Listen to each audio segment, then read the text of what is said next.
شروع اللہ کے نام سے جو بڑا مہربان نہایت رحم والا ہے۔ صبح اٹھتے ہی نہار منہ اس سورت کا وظیفہ کر لو۔ خدا کی قسم ایک دن میں دولت نہ ملے تو بے شک میرا گریبان پکڑ لینا۔ اللہ سے 900 ارب بھی مانگو گے تو اللہ دے گا۔ محترم ناظرین، آج کا یہ وظیفہ کر لینا، انشاءاللہ آج کے دن ہی معجزہ دیکھو گے۔ کافی لوگ ایسے ہیں جو وظیفہ کر کے تھک گئے لیکن انہیں کامیابی نہیں ملتی۔ ان کے راستے میں اسی طرح کی رکاوٹیں ہیں، اسی طرح کی بندشیں ہیں، تو ان کے لیے یہ خاص عمل ہے، وہ اس وظیفے کو کر لیں۔ انشاءاللہ اللہ پاک ایسا معجزہ فرمائیں گے، ایسا کرم فرمائیں گے کہ آپ کی تمام مشکلات، تمام پریشانیاں ختم ہو جائیں گی۔ سورۃ الکوثر کا یہ وظیفہ انتہائی خاص اور مجرب وظیفہ ہے، اس کے بعد خود معجزہ دیکھ لینا۔ اس وظیفے کو ہرگز نہ چھوڑنا۔ خدا کی قسم جتنی دولت چاہیے اللہ پاک اپنے وسیع خزانوں سے عطا کریں گے۔ یہ سورۃ الکوثر کا وظیفہ بے حد قیمتی ہے۔ اس سورت کو بتائے گئے طریقے کے مطابق کر لو، جو مانگو گے اسی دن ملے گا۔ یہ بہت ہی آزمودہ وظیفہ ہے۔ جنہوں نے یہ وظیفہ اپنی زندگی میں کیا اسے پوری زندگی دولت کی، رزق کی کبھی کمی نہیں رہی۔ جتنا ان لوگوں نے اللہ سے مانگا اس سے کئی زیادہ اللہ پاک نے انہیں عطا کر دیا، کیونکہ اللہ پاک کا ارشاد ہے کہ کہہ دیجئے بے شک میرا رب ہی اپنے بندوں میں سے جس کے لیے چاہے روزی کشادہ کر دیتا ہے اور جس کے لیے چاہے تنگ کر دیتا ہے، اور جو کچھ تم اللہ کی راہ میں خرچ کرتے ہو اللہ اس کا پورا پورا بدلہ دے گا، اور وہ سب سے بہترین روزی دینے والا ہے۔ ناظرین، اپنے رزق میں وسعت اور برکت کے لیے کمنٹ باکس میں ایک بار اللہ کا صفاتی نام یا رزاق لکھ دیجئے، تاکہ خیر و برکت ہو اور دوسروں کو بھی ترغیب ہو اور اس کی وجہ سے ہمیں اور آپ کو بھی ثواب ملے۔ ناظرین، ہمیں اس بات پر یقین رکھنا چاہیے کہ اللہ تعالیٰ نے جس کے حصے کا جتنا رزق متعین کر دیا ہے وہ اسے پہنچ کر رہے گا، انسان خواہ فرما بردار ہو یا نافرمان ہو۔ تمام تعریفیں اللہ رب العالمین کے لیے ہیں، جس نے ہمیں عدم سے وجود بخشا، بے جان سے جاندار بنایا۔ اس نے ہماری زندگی کے لیے انواع و اقسام کی چیزیں مہیا فرمائیں تاکہ ہم ان کے ذریعے دنیاوی زندگی بآسانی گزار سکیں، اور جس مقصد کے لیے اللہ تعالیٰ نے ہمیں پیدا فرمایا ہے اس مقصد پر کھرا اتر سکیں۔ ہمارا مقصد تخلیق کیا ہے؟ اللہ تعالیٰ فرماتا ہے کہ میں نے جنوں اور انسانوں کو اس لیے پیدا کیا کہ میری عبادت کریں۔ جب اللہ تعالیٰ نے فرما دیا کہ میں نے انسان اور جنات کو صرف اپنی عبادت کے لیے پیدا فرمایا ہے، تو عبادت کے لیے انسان کا زندہ رہنا ضروری ہے، اور زندہ رہنے کے لیے غذا کی ضرورت ہوتی ہے، اور آج کل کے دور میں غذا حاصل کرنے کے لیے بھی پیسوں کی ضرورت ہوتی ہے۔ اللہ تعالیٰ کی بے شمار صفاتوں میں سے ایک صفت رزاق بھی ہے، جس کا معنی رزق دینے والا ہے۔ اللہ تعالیٰ انسان کو پیدا فرمانے سے پہلے ماں کے پیٹ میں ہی 4 چیزیں لکھ دیتا ہے، اور حدیث شریف کا مفہوم ہے کہ جب بچہ ماں کے پیٹ میں سارے مراحل طے کر چکا ہوتا ہے تو فرشتہ اللہ کے حکم سے 4 چیزیں لکھ دیتا ہے: اس کا عمل، اس کا رزق، اس کی عمر، اور یہ کہ وہ نیک بخت ہوگا یا بدبخت ہوگا۔ اللہ رب العزت نے رزق کو ناظرین اپنے ذمہ کرم پر لیا ہوا ہے۔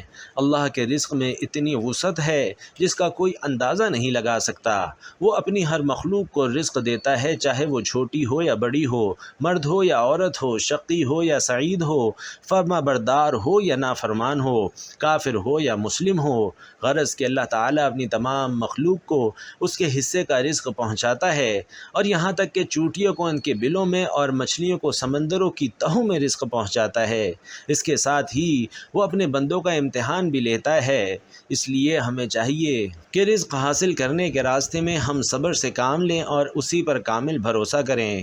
ارشاد باری تعالیٰ ہے: اور اسے ایسی جگہ سے رزق فرماتا ہے جہاں سے اس کا گمان بھی نہیں ہوتا، اور جو شخص اللہ پر توکل کرتا ہے تو اللہ اسے کافی ہے۔ ناظرین، معلوم ہوا کہ جس کے حصے کا جتنا رزق متعین ہے وہ اسے پہنچ کر ہی رہے گا۔ کبھی کبھی انسان اپنی سکت سے زیادہ کوشش کرنے لگتا ہے اور حلال اور حرام کی پرواہ کیے بغیر خوب ہاتھ پیر مارتا ہے۔ حد تو یہ ہے کہ چوری، ڈکیتی، لوگوں کے ساتھ دھوکہ دہی یا لوٹ کھسوٹ پر بھی اتر آتا ہے، اور اللہ کی نافرمانی کر کے اپنی دنیا اور آخرت خراب کر بیٹھتا ہے۔ لیکن اس کے باوجود بھی اسے اتنا ہی رزق ملتا ہے جتنا اللہ نے اس کے نصیب میں لکھ دیا ہے۔ نبی علیہ الصلاۃ والسلام کا فرمان ہے کہ بندے کو کو رزق ایسے تلاش کرتا ہے جیسے بندے کی موت اسے تلاش کرتی ہے۔ انا اعطیناک الکوثر فصل لربک وانحر ان شانئک هو الابتر۔ ترجمہ: اے محبوب، بے شک ہم نے تمہیں بے شمار خوبی عطا فرمائی، تو تم اپنے رب کے لیے نماز پڑھو اور قربانی کرو، بے شک جو تمہارا دشمن ہے وہی ہر خیر سے محروم ہے۔ میرے بھائیوں اور بہنوں، یہ صورت نبی علیہ الصلاۃ والسلام کی بارگاہ خداوندی میں عظمت وجاہت اور اللہ رب العزت کی نبی کریم صلی اللہ علیہ وسلم سے بے پناہ محبت کی بہت پیاری دلیل ہے، کیونکہ کفار نے جب آپ صلی اللہ علیہ وسلم کا مذاق اڑایا تو اللہ تعالیٰ نے آپ کی طرف سے خود جواب دیا کہ تمہارا دشمن ہی ابتر یعنی خیر سے محروم ہے۔ اور ناظرین، یہ محبت کی علامت ہوتی ہے کہ اگر کوئی محبوب پر اعتراض کرے تو محب اس کا جواب دیتا ہے۔ یہ انداز قرآن مجید میں دیگر کئی جگہوں پر بھی ہے۔ مثلا جب ولید بن مغیرہ نے نبی علیہ الصلاۃ والسلام کو نعوذ باللہ دیوانہ اور مجنون کہا تو اللہ تعالیٰ نے ولید کی مذمت میں اس کی 9 خامیاں بیان کیں اور نبی علیہ الصلاۃ والسلام کو فرمایا کہ تم اپنے رب کے فضل سے دیوانے نہیں ہو۔ اسی طرح ابو لہب نے ایک موقع پر نبی علیہ الصلاۃ والسلام کی گستاخی کی تو اللہ تعالیٰ نے اس کی مذمت میں پوری سورت اتاری اور فرمایا کہ ابو لہب کے دونوں ہاتھ برباد ہو جائیں، اور وہ ہلاک ہی ہو گیا۔ ناظرین، اللہ تعالیٰ نے نبی کریم صلی اللہ علیہ وسلم کی بے شمار خوبیاں سورۃ الکوثر میں عطا فرمائی ہیں۔ کوثر کا لفظ کثرت سے نکلا ہے اور مبالغے کا صیغہ ہے، اور اس کے معنی ہیں بہت ہی زیادہ، بے انتہا کثرت، کسی چیز کا اتنا کثیر ہونا کہ لوگ اندازہ نہ لگا سکیں، وہ کثرت تعداد میں ہو یا مقدار میں، مرتبہ و معیار میں ہو یا کسی اور اعتبار سے۔ گویا یہ فرمایا جا رہا ہے کہ تمہارا دشمن تو یہ سمجھ رہا تھا کہ تمہارے پاس کچھ نہیں، حتیٰ کہ تمہارا بیٹا بھی فوت ہو گیا، مگر حقیقت یہ ہے کہ ہم نے تمہیں اتنا دیا ہے کہ جس کا کوئی اندازہ بھی نہیں لگا سکتا۔ لفظ کوثر میں بہت کچھ داخل ہے۔ ایک قوی قول یہ ہے کہ کوثر سے مراد جنت کی ایک نہر ہے۔ چنانچہ ابو داؤد میں ہے کہ ایک مرتبہ رسول علیہ الصلاۃ والسلام کی آنکھ لگ گئی، پھر آپ صلی اللہ علیہ وسلم نے مسکراتے ہوئے سر اٹھایا اور فرمایا کہ مجھ پر ابھی ایک سورت نازل ہوئی ہے۔ پھر آپ نے سورۃ الکوثر آخر تک پڑھی اور فرمایا، کیا تم لوگ جانتے ہو کہ کوثر کیا ہے؟ صحابہ نے عرض کیا کہ اللہ اور اس کے رسول بہتر جانتے ہیں، تو آپ علیہ الصلاۃ والسلام نے فرمایا، وہ جنت میں ایک نہر ہے جس کا میرے رب نے مجھ سے وعدہ فرمایا ہے۔ میرے بھائیوں اور بہنوں، ایک واقعہ بھی آپ سے شیئر کرتا چلوں اور اس کے بعد وظیفے کی جانب چلوں گا۔ یہ واقعہ شیئر کرنا اس لیے ضروری ہے تاکہ آپ کا اس وظیفے پر ایمان بڑھ جائے۔ پچھلے دنوں ایک صاحب جو کسی سرکاری ادارے میں ایک اچھی پوسٹ پر ہیں، وہ بتا رہے تھے کہ انہیں جسمانی طور پر بہت زیادہ نقاہت اور بے چینی ہونے لگی تھی، تھکن ہر وقت سوار رہتی، جبکہ دفتر کا کام اتنا حساس کہ اس میں غفلت کی کوئی گنجائش نہ تھی۔ انہوں نے کہا، اس کا علاج میں نے سورۃ الکوثر سے کیا ہے۔ بتانے لگے کہ انہوں نے انتہائی پرسکون حالت میں پوری یکسوئی کے ساتھ سورۃ الکوثر کو ٹھہر ٹھہر کر 21 بار پڑھنا اپنا معمول بنایا، اور چند ہفتوں بعد ان کے دماغ اور بدن میں چستی پیدا ہونا شروع ہو گئی، اور ان کا دل اب ہر کام میں لگتا ہے، بلکہ ہر کام سے پہلے یا کسی بھی مصیبت میں مبتلا ہونے پر اب وہ سورۃ الکوثر کا ہی سہارا لیتے ہیں، تو ان کی وہ مشکل اللہ پاک دور فرما دیتا ہے۔ ان کی بیٹی کا کہیں رشتہ نہیں ہو رہا تھا، جس کے لیے انہوں نے سورۃ الکوثر پڑھ کر اللہ سے دعا کی تو انتہائی معقول رشتہ آ گیا۔ ان کا ایمان ہے کہ سورۃ الکوثر کی برکت سے ان کی زندگی بدل گئی۔ اور ناظرین، اس میں کوئی شک بھی نہیں کہ سورۃ الکوثر کی برکات اور فیوز سے بے شمار لوگ مستفید ہوئے ہیں۔ پیارے آقا صلی اللہ علیہ وسلم کا یہاں تک فرمان ہے کہ سورۃ الکوثر ہر بیماری کے لیے شفا ہے۔ تو میرے بھائیوں اور بہنوں، اگر آپ دنیا کے غم و آلام سے تنگ آ گئے ہوں، کسی جگہ پناہ نہ ملتی ہو، مسائل بے شمار لگتے ہوں اور وسائل نہ ہونے کے برابر ہوں، آپ کا بال بال قرض میں جکڑا ہوا ہو، آپ کے گھر والے بھی آپ سے بدظن ہو چکے ہوں اور دوستوں نے بھی منہ موڑ لیا ہو، روزگار کی تلاش میں ہو لیکن روزگار نہ ملتا ہو، دن بدن غربت اور تنگ دستی ہوتی چلی جا رہی ہو تو ویڈیو کو آخر تک ضرور دیکھیے گا۔ اس میں بہت سارے پیچیدہ مسائل اور ان کا آسان حل بتایا گیا ہے۔ افلاس کی دلدل میں اگر آپ دھنستے چلے جا رہے ہوں تو ایسے حالات میں آپ اس مالک کے حقیقی کے دربار میں سر جھکائیے جو سب کی سنتا ہے اور سب سے زیادہ عطا کرنے والا ہے۔ اس سے بڑھ کر کوئی کریم، کوئی مہربان، کوئی رحم کرنے والا نہیں، کوئی سخی نہیں۔ آپ اس مالک کے کون و مکان میں کامل بھروسہ رکھتے ہوئے اور یقین رکھتے ہوئے کہ اگر اس کا در بند ہو گیا تو پھر کوئی اور در آپ کے لیے کھلنے والا نہیں، اور اگر اس نے آپ کو عطا کرنے کا فیصلہ کر لیا تو کوئی آپ کو محروم کرنے والا نہیں۔ اس ایمان اور یقین کے ساتھ سورۃ الکوثر کا یہ عمل کریں، 40 مرتبہ درود ابراہیمی پڑھیں اور سجدے میں چلے جائیں، اور یقین رکھیں کہ اب آپ کا سر زمین پر نہیں بلکہ حق تعالی کے قدموں میں رکھا ہوا ہے۔ اس تصور سے بھیگی ہوئی آنکھوں اور قلب کی راحت کے ساتھ اپنی اپنی پریشانیاں اپنے رب کے حضور رکھیے اور ان سے مدد مانگیے۔ انشاءاللہ اتنا ملے گا کہ آپ سے سنبھالا نہیں جا سکے گا، کیونکہ وہ ذات تو ہر وقت دینے کے لیے تیار بیٹھی ہے۔ ارشاد باری تعالی ہے کہ بے شک اللہ ہی ہر ایک کا روزی رساں ہے، بڑی قوت والا، زبردست مضبوط ہے۔ ناظرین، رب کریمی کی شان کریمی دیکھیے کہ جو اس کا نافرمان ہے ہمہ وقت اس کی نافرمانیوں میں لگا رہتا ہے، اسے اپنا معبود تک تسلیم نہیں کرتا، اس کی حمد و ثنا یا عبادت نہیں کرتا، حتیٰ کہ اسے برا بھلا کہہ دیتا ہے، لیکن اللہ اسے بھی محروم نہیں رکھتا بلکہ اس کی شان رزاقیت میں اتنی وسعت ہے جس سے تمام مخلوق ہمیشہ سیراب ہوتی رہتی ہے۔ اللہ تعالیٰ کی جملہ مخلوقات جن کا شمار نہیں کیا جا سکتا اپنے رب کی عطا سے خوش ہو کر زندگی بسر کر رہی ہیں، سوائے انسانوں کے کہ اللہ کی ان گنت عطاؤں کے باوجود وہ ہمیشہ ناخوش رہتا ہے، ہمیشہ اپنی تنگدستی اور بدحالی کا رونا روتا رہتا ہے۔ اللہ کی عطا کردہ نعمتوں پر شکر کے بجائے ہمہ وقت ناشکری میں لگا رہتا ہے، حالانکہ اللہ تعالیٰ تو فرماتا ہے کہ اگر تم شکر ادا کرو گے تو میں تم پر نعمتوں میں ضرور اضافہ کروں گا، اور اگر تم ناشکری کرو گے تو میرا عذاب یقیناً سخت ہے۔ بھائیوں اور بہنوں، انسان کتنا بڑا ناشکرہ ہے اس کا اندازہ اس آیت سے بخوبی لگایا جا سکتا ہے، جس میں خود خداوند کریم پروردگار عالم ارشاد فرما رہا ہے کہ بے شک انسان اپنے رب کا بڑا ہی ناشکرہ ہے۔ ناظرین، انسان کے بالمقابل دوسری تمام مخلوقات کو دیکھا جائے تو وہ اللہ کی عطا پر بہت زیادہ خوش نظر آتے ہیں۔ مثال کے طور پر پرندوں کو ہی دیکھ لیں، وہ صبح اٹھتے ہیں اور اٹھتے ہی اللہ کی حمد و ثنا میں لگ جاتے ہیں، اس کے بعد وہ اپنی روزی کی تلاش میں نکل پڑتے ہیں، پھر جب رات میں وہ اپنے گھونسلوں کی طرف لوٹتے ہیں تو شکم سیر ہو کر خوش و خرم لوٹتے ہیں۔ ان کے لیے کوئی جگہ متعین بھی نہیں ہوتی کہ انہیں وہاں سے رزق ملے گا یا وہاں سے ملے گا، لیکن اللہ نے ان کے نصیب میں جو متعین کیا ہے وہ انہیں پورا کا پورا ملتا ہے اور ملتا رہے گا۔ رہی بات انسانوں کی تو وہ اتنے حریص ہو چکے ہیں کہ ہمیشہ مزید کی ہی تلاش میں رہتے ہیں۔ دوسرے مخلوق کی بنسبت اللہ کی عطائیں ان پر زیادہ ہیں، اور ہوں بھی کیوں نہ کہ اللہ نے انہیں اشرف المخلوقات بنایا ہے، انہیں عقل و فہم سے نوازا ہے، ان کی روزی کے لیے جگہیں متعین کر دی ہیں کہ بھئی تمہیں یہاں سے رزق ملے گا اور تمہیں وہاں سے ملے گا۔ اس کے باوجود وہ ہمیشہ پریشان اور اپنے رب کے ناشکرے رہتے ہیں، حالانکہ ہونا تو یہ چاہیے کہ انسان رب العالمین پر کامل بھروسہ کر کے ساری زندگی اسی کی مشیت پر چھوڑ دے، کیونکہ اللہ اپنے بندوں کے لیے جو بھی کرتا ہے بہتر ہی کرتا ہے۔ ناظرین، وہ اپنی مخلوق سے 70 ماؤں سے بھی زیادہ محبت فرماتا ہے۔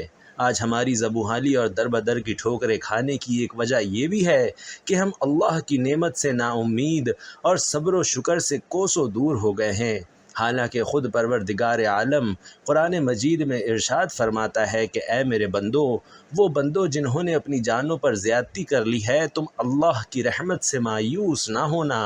ناظرین، جس دن ہمارا رشتہ ہمارے رب سے، ہمارے اللہ سے مضبوط ہو جائے گا اور ہم اپنی ساری چیزوں کا مداوع اللہ کو ماننے لگیں گے، اپنا سارا دکھ درد اسی کے سامنے بیان کریں گے، یقین جانیے اسی دن سے ہماری کامیابی شروع ہو جائے گی۔ یقین رکھیے کہ جو رزق ہمارے نصیب میں ہے وہ چل کر آئے گا، اور جو نصیب میں نہیں ہے وہ آ کر بھی چلا جائے گا۔ لہٰذا راضی بالرضا الہی ہی ہماری فلاحی اور بھلائی ہے۔ ناظرین، آج ایک ایسا وظیفہ بتانے جا رہے ہیں جس کے پڑھنے سے رزق کی تنگی اگر ہوئی تو ختم ہو جائے گی، بے روزگاری نہیں رہے گی، اور اگر کاروبار ہے تو اس میں ایسی برکت آئے گی کہ پھر سنبھالے سے بھی نہیں سنبھلے گا۔ آپ یہ وظیفہ کسی بھی دن کسی بھی وقت کر سکتے ہیں، جب آپ کو وقت مل جائے، چاہے رات ہو یا دن، تہجد کے وقت بھی آپ کر سکتے ہیں۔ ناظرین، آپ نے وظیفہ باوضو ہو کر مصلی پر بیٹھ کر رسول اللہ صلی اللہ علیہ وسلم کی ذات پر 7 مرتبہ یا 11 مرتبہ درود پاک پڑھنا ہے۔ درود پاک آپ کوئی سا بھی پڑھ سکتے ہیں، چاہیں تو صلی اللہ علیہ وسلم پڑھ لیں یا صلی اللہ علی محمد پڑھ لیں۔ اگر درود ابراہیمی پڑھتے ہیں تو یہ سب سے زیادہ فضیلت اور سب سے زیادہ اہمیت والا ہے۔ درود پاک پڑھنے کے بعد سورۃ الکوثر کا ایک ایسا مختصر سا عمل جس سے کاروباری رکاوٹ، بندش نکاح، محبت، بے روزگاری، نافرمان اولاد کو راہ راست پر لانے کے لیے لاجواب عمل ہے۔ سورۃ الکوثر کا وظیفہ آپ نے اس طرح کرنا ہے کہ تسبیح کے ایک دانے پر لا الہ الا اللہ محمد الرسول اللہ اور دوسرے دانے پر سورۃ الکوثر پڑھنی ہے۔ اس طرح سورۃ الکوثر اور کلمہ طیبہ کا وظیفہ کرنا ہے۔ اللہ پاک سورۃ الکوثر پڑھنے والے انسان کے غموں کو راحت میں تبدیل کر دیتے ہیں۔ یہ فضائل ہیں جو اس دنیا میں انسان کو حاصل ہوتے ہیں، اور آخرت کے فضائل کے بارے میں تو نبی علیہ الصلاۃ والسلام کے ہاتھوں سے انسان کو کوثر نصیب ہو جائے تو اس سے بڑی بات کیا ہوگی، اس سے بڑی نعمت کیا ہوگی۔ نبی علیہ الصلاۃ والسلام کی سنت پر عمل کرنے سے آپ کی ہر ایک سنت میں شفا اور برکت ہے۔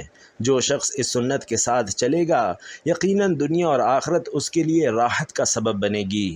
اپنے اعمال پر توجہ دیجیے، حقوق العباد لازمی پورے کیجیے، اور حقوق اللہ کا بھی خیال رکھیے، کیونکہ اللہ کبھی حقوق کے تلف کرنے والوں کو پسند نہیں فرماتا۔ قیامت کے دن اللہ اپنے حقوق تو معاف فرما دے گا، مگر حقوق العباد یعنی اللہ کی مخلوق کے حقوق جو آپ نے ادا نہیں کیے ہوں گے وہ معاف نہیں فرمائے گا۔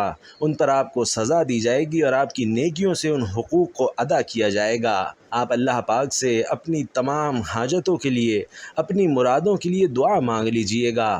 اس کے معنی اللہ تعالیٰ سے مانگنے اور اس کی بارگاہ میں اپنا دامن پھیلانے کے ہیں۔ دعا صرف مشکلات، پریشانی یا بیماری سے چھٹکارا پانے کے لیے نہیں کی جاتی، بلکہ لوگ خالق حقیقی کی معرفت سے سرشار ہیں، وہ اس کی بارگاہ میں ہر وقت دعا کرتے ہیں تاکہ قرب الہی انہیں حاصل ہو جائے۔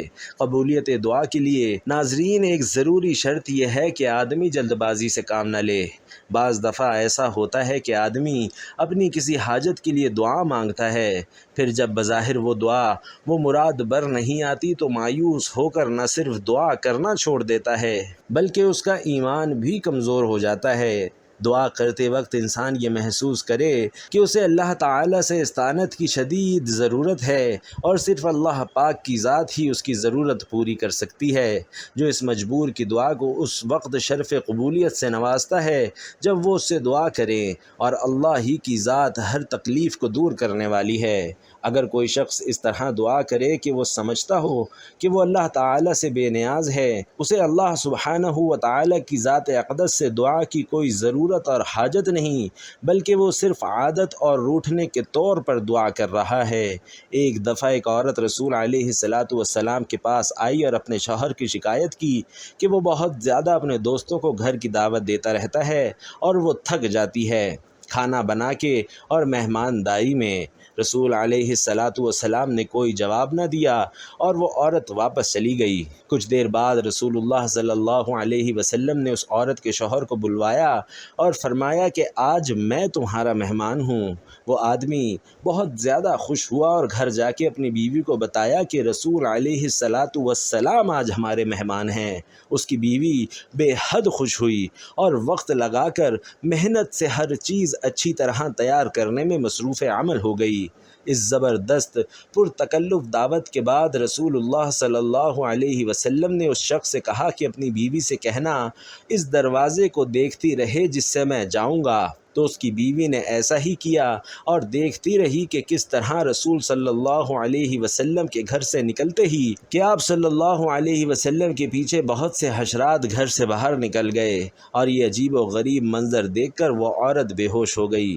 جب وہ رسول اللہ صلی اللہ علیہ وسلم کے پاس آئی تو آپ صلی اللہ علیہ وسلم نے فرمایا، ہوتا یہ ہے کہ جب تمہارے گھر سے مہمان جاتا ہے تو اپنے ساتھ ہر طرح کے خطرات اور آزمائشیں اور مہلک جاندار گھر سے باہر لے جاتا ہے، اور یہ اسی وجہ سے ہوتا ہے کہ تم جو محنت کر کے اس کی خدمت مدارت کرتی ہو۔ جس گھر میں مہمان آتے جاتے رہیں اللہ اس گھر سے محبت کرتا ہے۔ اس گھر سے بہتر اور کیا ہو کہ جو چھوٹوں بڑوں کے لیے کھلا رہے۔ ایسے گھر پر اللہ کی رحمت اور بخششیں نازل ہوتی رہتی ہیں۔ رسول اللہ صلی اللہ علیہ وسلم نے فرمایا کہ جب اللہ کسی کا بھلا چاہتے ہیں تو اسے نوازتے ہیں۔ صحابہ نے پوچھا کہ کس انعام سے نوازتے ہیں؟ تو اللہ کے رسول صلی اللہ علیہ وسلم نے فرمایا کہ مہمان اپنا نصیب لے کر آتا ہے اور جاتے ہوئے گھر والوں کے گناہ اپنے ساتھ لے جاتا ہے۔ عزیزو جان لو کہ مہمان جنت کا راستہ ہے۔ ہمارے پیارے آقا صلی اللہ علیہ وسلم کا ارشاد ہے، سورۃ الکوثر کا ایک ایسا مختصر عمل آپ نے اول و آخر درود شریف کے ساتھ پڑھنا ہے۔ ان وظائف سے ایسا معجزہ ہوگا کہ آپ لوگوں کی قسمت ہی بدل جائے گی۔ اللہ پاک ہر مشکل کو آسان فرما دیں گے اور رزق اور دولت کی ایسی فراوانی ہوگی کہ پیسہ آپ کے پاس سے ختم ہی نہیں ہوگا۔ میری اللہ پاک سے دعا ہے کہ اے اللہ، اے میرے غفور الرحیم اللہ، ہم سب کی جو مشکلات ہیں انہیں آسان فرما دے۔ میرے اللہ ہم پر اپنی خاص مہربانی فرما دے۔ میرے اللہ اپنے پیارے حبیب صلی اللہ علیہ وسلم کے صدقے ہمیں معاف کر دے۔ محترم ناظرین، جب بھی دعا کیا کریں تو عاجزی کے ساتھ گڑ گڑا کر دعا کیا کریں۔ جب آپ عاجزی کے ساتھ گڑ گڑا کر دعا کریں گے تو اللہ پاک آپ کی دعاؤں کو ضرور قبول فرمائیں گے، آپ کے رزق میں، آپ کی روزی میں بہت زیادہ برکت عطا فرمائیں گے۔ اللہ پاک آپ سب کو اپنے حفظ و امان میں رکھے۔ اللہ پاک آپ سب کی مشکلات کو آسان فرمائے اور آپ کے رزق میں، آپ کی روزی میں بہت زیادہ اضافہ عطا فرمائے۔ دعا ہے کہ اللہ تعالی میرا سنانا اور آپ کا سننا اپنی بارگاہ الہی میں قبول و منظور فرمائے۔ آمین یا رب العالمین۔ ناظرین، جاتے جاتے ایک گزارش ہے کہ اللہ تعالیٰ کے 99 ناموں میں سے کوئی بھی ایک نام کومنٹ باکس میں لکھ کر ضرور شیئر کر دیں۔ اللہ ہم سب کا حامی و ناصر ہو۔ آمین۔